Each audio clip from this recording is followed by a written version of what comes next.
CAA leibak asida chanahanabagidamag center na ngarang notification thokre.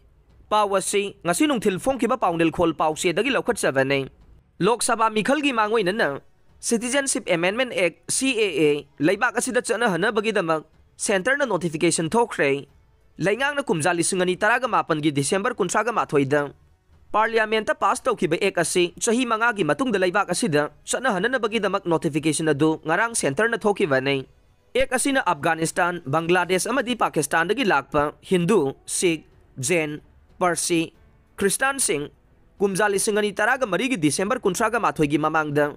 India da sanglakpa oidabadi makoibu India ge citizenship pigadabane. Ngarang laingang na notification thokraba matung Delhi Police na Delhi gi mafam ayambada security ki section thawrang laukhatkhe. Citizenship Amendment Act CAA gi notification thokpa dugi matangda Congress ki maiki dagide mikhal gi dama khudong saba launaba laingang na notification thokpani haina maral sire. Congress ki luchingba Jairam Ramesh na Citizenship Amendment Act CAA asi Parliament ta pass tawkhiba chahi mariga tha ahum sure.